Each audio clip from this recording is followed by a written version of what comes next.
Hello, everybody. This is The Poison Tree by Bankim Chandra Chattopadhyay. Chapter 16, Hira's Envy.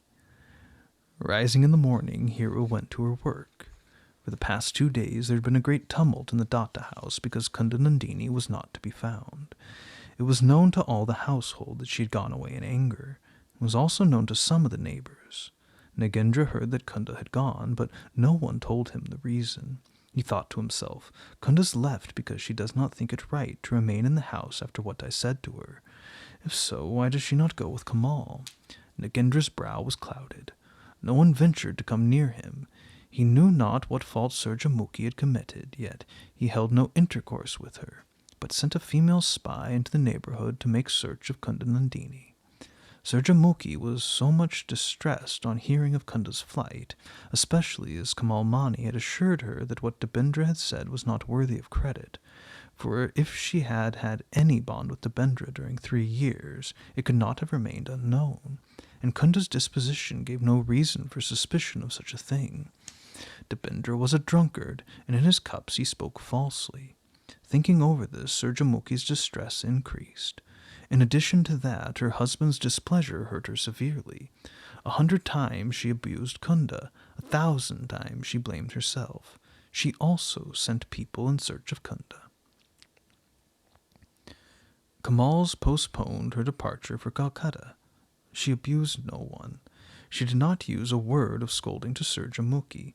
Loosening her necklace from her throat, she showed it to all the household, saying, I will give this to whomsoever brings Kunda back. The guilty Hira heard and saw all this, but said nothing. Seeing the necklace, she coveted it, but repressed her desire.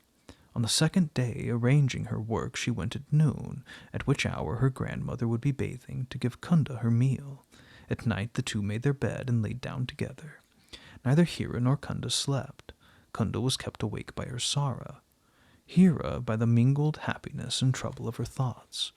But whatever her thoughts were, she did not give them words, they remained hidden. Oh, Hira, Hira, you have not an evil countenance, you're too young. Why this vice in your heart? Why did the Creator betray her? Because the Creator betrayed her, does she therefore wish to betray others?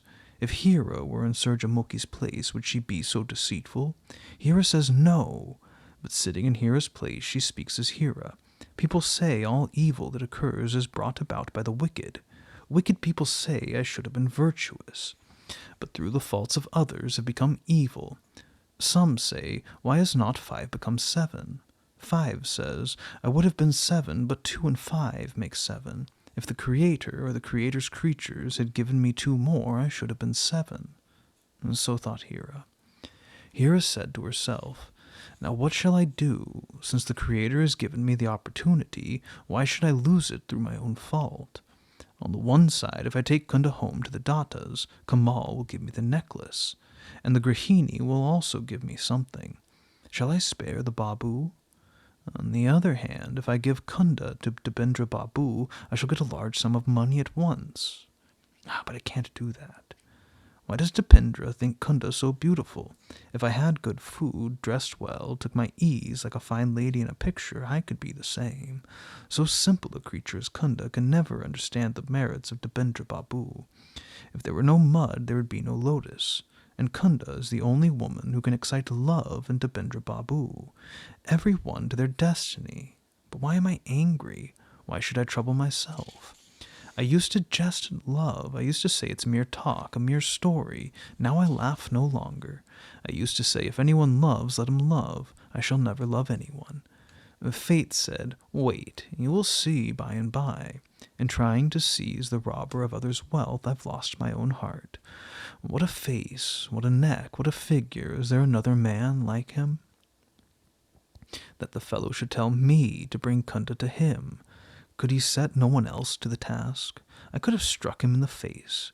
I've come to love him so dearly. I could even find pleasure in striking him. But let that pass. In the path there's danger. I must not think of it.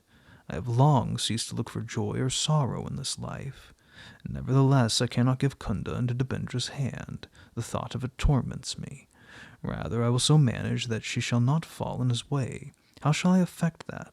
I'll place Kunda where she was before, thus she will escape him. Whether he dresses as Boasnavi or Vasudeva, he will not obtain admission into that house. Therefore it will be well to take Kunda back there, but she'll not go. Her face is set against the house. But if all coax her, she must go. Another design I have in mind. Will God permit me to carry it out? Why am I so angry with Surjamuki? She never did me any harm. On the contrary, she loves me and is kind to me. Why then am I angry? Because Surjamuki's happy and I am miserable. She's great and I am mean. She is mistress, I am servant. And therefore my anger against her is strong. If you say, God made her great, how is that her fault? Why should I hurt her? I reply, God has done me harm. Is that my fault? I do not wish to hurt her, but if hurting her benefits me, why should I not do it? Who does not seek his own advantage?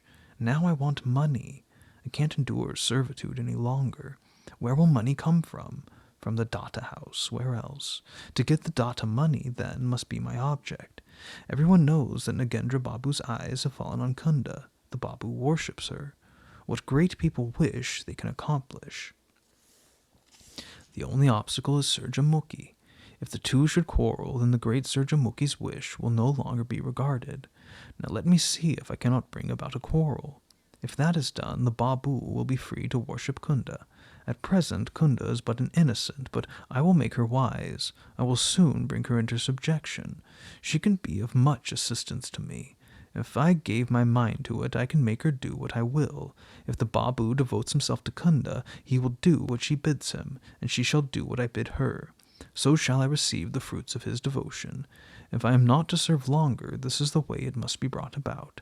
I will give Kunda Nandini to Nagendra, but not suddenly. I will hide her for a few days and see what happens. Love is deepened by separation. If I keep them apart, the Babu's love will ripen. Then I will bring out Kunda and give her to him. Then if Surjamuki's fate is not broken, it must be a very strong fate. In the meantime, I will mold Kunda to my will. But first I must send my grandmother to Karmagat, else I cannot keep Kunda hidden.